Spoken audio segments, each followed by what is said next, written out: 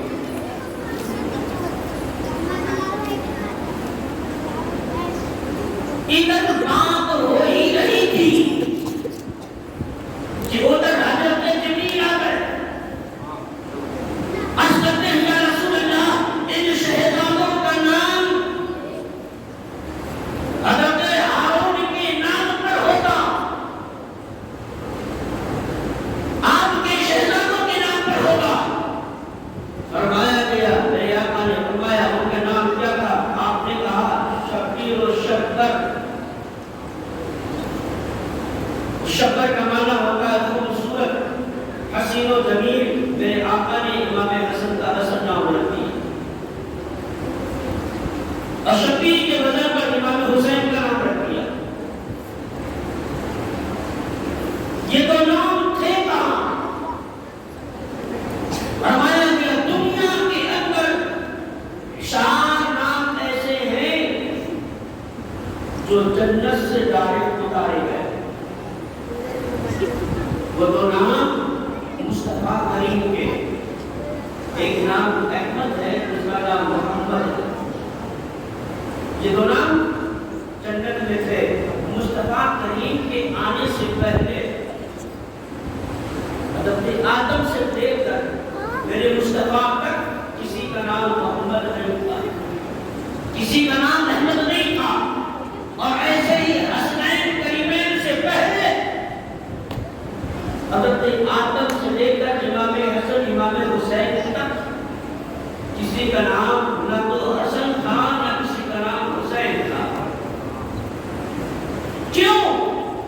اس لیے کہ اللہ تبارک و تعالیٰ نے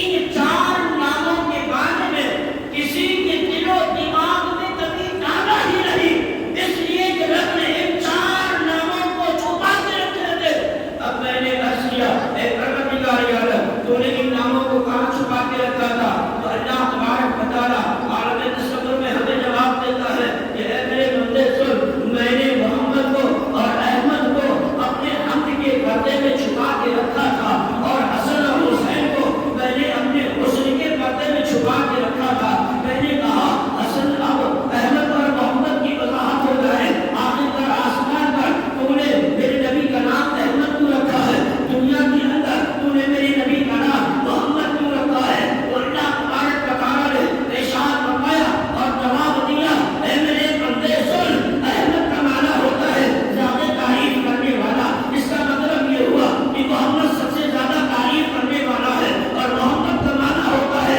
سب سے زیادہ تعریف کیا ہوا۔ اس کا مطلب یہ ہوا کہ محمد آج تعریف کا محتاج نہیں ہے، وہ تعریف کیا جا چکا ہے، اس کا تعریف ہو چکا ہے، اور اتنی تعریف ہو گئی ہے کہ اب تمہاری تعریف کی ضرورت نہیں ہے۔ میں نے کہا مولا مطلب سمجھ میں نہیں آیا، تو اب رب نے سمجھ رہا ہے۔ اس کا مطلب یہ ہے کہ میں نے محبوب سے ایک ایسا رشتہ توڑ لیا ہے کہ وہ مجھے رب کہتا رہے، میں اسے محمد کہتا رہوں۔ اس کا مطلب یہ ہوا کہ مجھ سے بہتر نہ تو کوئی میری تعریف کر سکتا ہے، اور مجھ سے بہتر نہ اس کی کوئی تعریف کر سکتا ہے۔ اس لیے میں نے اس کا نام آسمان میں احمد رکھ دیا ہے، اور دنیا میں لانے کے بعد میں نے اس کا نام محمد رکھ دیا ہے۔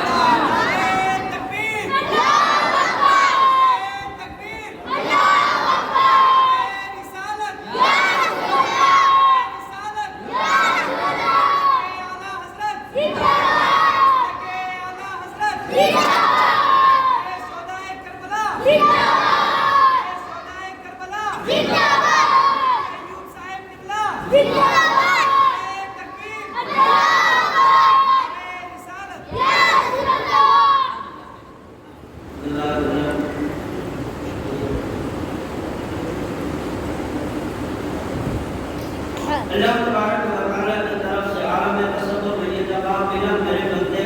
میں نے اس لیے رکھا کہ اس سے بہتر کوئی تعریف میری نہیں کر سکتا، اور مجھ سے بہتر اس کی کوئی تعریف نہیں کر سکتا۔ اس لیے کہ ادب یہ یتیم القعبہ، میں نے اپنے محبوب کو دور یتیم بنا کر پیدا کیا،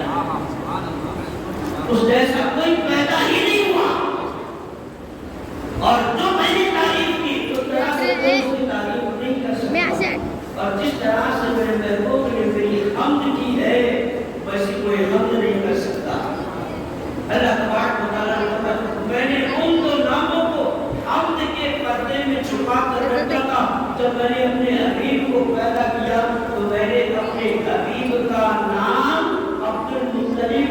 دل میں عطا کر دیا۔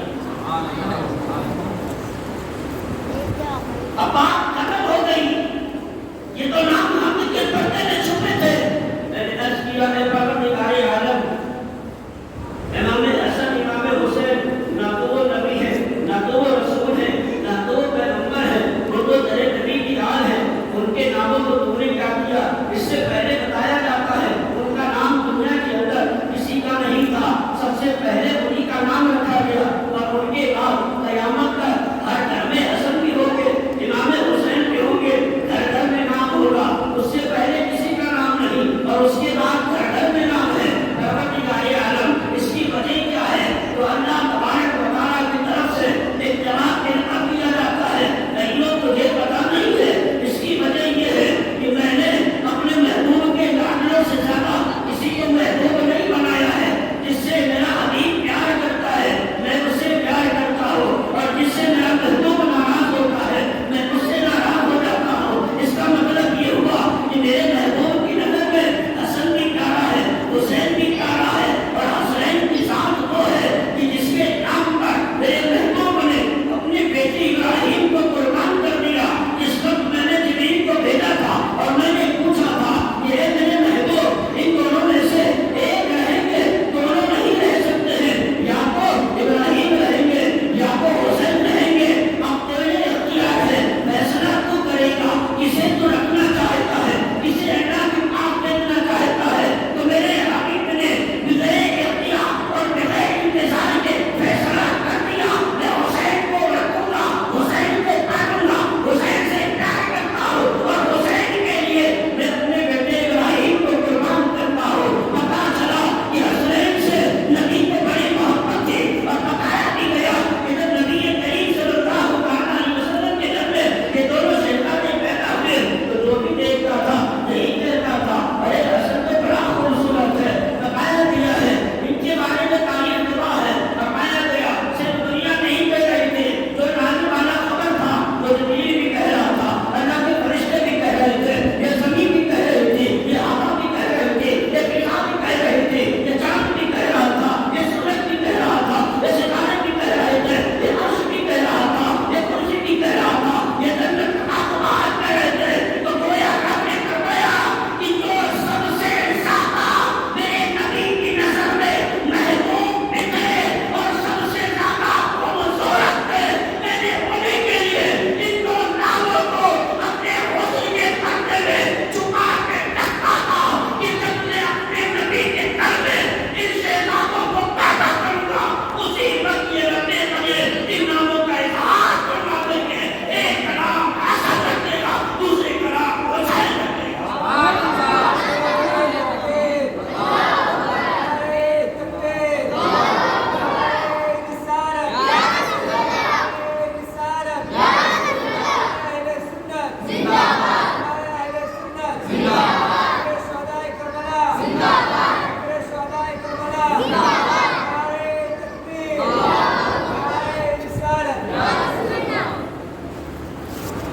حسین کریمین بڑے خوبصورت تھے۔ تاریخوں میں آیا ہے کہ حسین کریمین کی خوبصورتی کا عالم یہ تھا کہ جب سامنے کوئی کھڑا ہوتا تو یوں محسوس ہوتا کہ ان کے چہروں میں اپنا عکس نظر آتا ہے۔ اللہ تبارک و تعالیٰ نے جب اتنا حسین و جمیل پیدا کیا تو ان دو ناموں کو چھپا کر ہی رکھا تھا کہ میں اپنے حبیب کے ان دو نوازوں کا نام رکھوں گا۔ اس لیے ان دو ناموں کو اللہ نے جنت میں حسن کے پردے میں چھپا کے رکھا تھا۔ حسنین کریمین آتے دنیا میں پرورش اس کے ہاتھوں ہو رہی ہے۔ نبی کے آخر زمان صلی اللہ تعالیٰ علیہ وسلم کے دستے کرم ادھر حضرت مولانا کائنات شیخ خدا رضی اللہ تعالیٰ عنہ نگرانی میں، اور ادھر حضرت فاطمہ الزہرا رضی اللہ تعالیٰ عنہ کی گود میں۔ چاروں طرف سے اگر دیکھا جائے ایسا لگتا ہے کہ باؤنڈری ایسے اٹھائی گئی تھی کہ جس میں کسی عام چیز کا داخلہ نہیں تھا،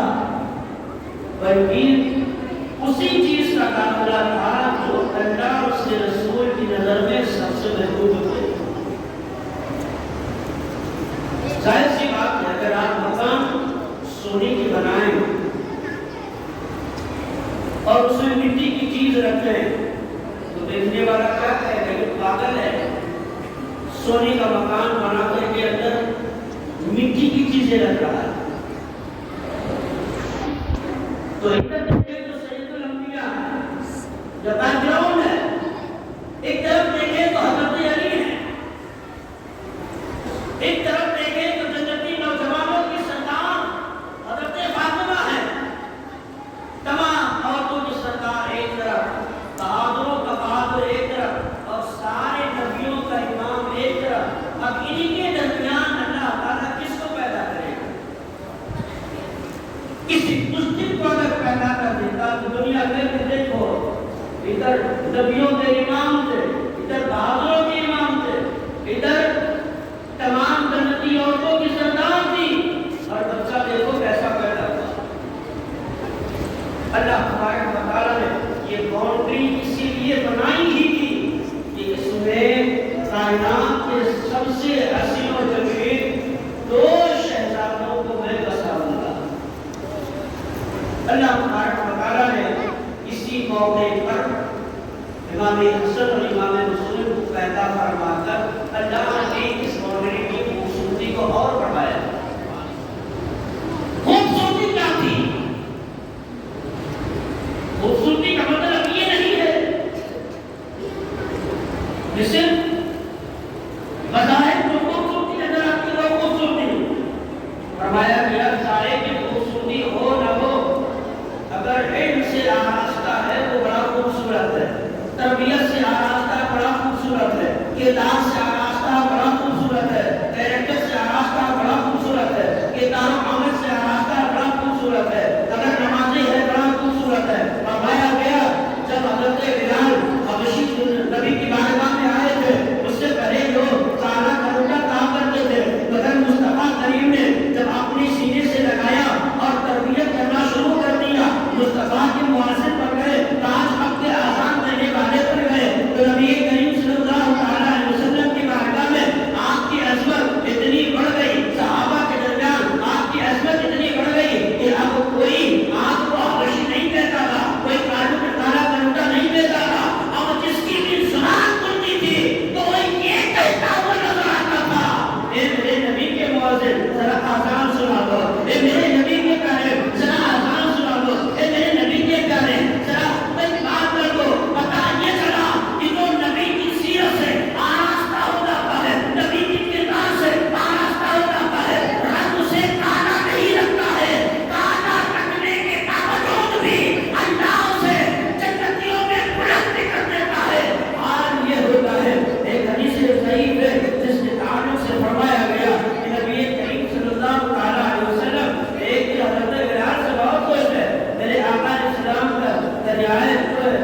آپ کا دریائے رحمت جوش میں ہے، میرے آقا علیہ السلام نے شاپ فرماتے ہیں میرا ذرا مانگ لو، کیا مانگنا چاہتے ہو، جو بھی مانگو گے تمہیں دیا جائے گا۔ سب نے مانگ لیا، تم بھی کچھ مانگ لو۔ حضرت بلال رضی اللہ تعالیٰ کو بڑی دیر تک سر کو جھکائے ہوئے سوچتے رہے اور اپنے دل میں سوچتے ہیں کہ جنت میں صحابہ بھی تو جائیں گے، جنت میں نبی کو بھی جائیں گے، جنت میں میں بھی تو جاؤں گا، اس میں تخصیص کیا ہوگی؟ حضرت بلال رضی اللہ تعالیٰ کو عرض کرتے ہیں یا رسول اللہ، اگر آپ کی طرف سے یہ خوشی مجھے مل جائے کہ کل جب جنت میں لوگ جا رہے ہوں گے، آپ بھی جا رہے ہوں گے، یا رسول اللہ صحابہ بھی تو جا رہے ہوں گے، میرے آقا ارشاد فرماتے ہیں رات یہ صحابہ بھی جنت میں جائیں گے، تم بھی جنت میں جاؤ گے، میں بھی جنت میں جاؤں گا۔ ایسے یا رسول اللہ، تو اگر یہ مل جائے کہ میں جنتیوں میں سب سے پہلے جنت میں جاؤں، اب یا رسول اللہ میں آپ سے بھی پہلے جنت میں جاؤں، میرے مصطفیٰ کریم کا دریائے رحمت جوش میں تھا، میرے آقا ارشاد فرماتے ہیں بلال جب میں نے تجھے عطا کر دیا تو صحابہ سے بھی پہلے جنت میں جائے گا، آدم سے بھی پہلے جنت میں جائے گا، شیش سے پہلے جنت میں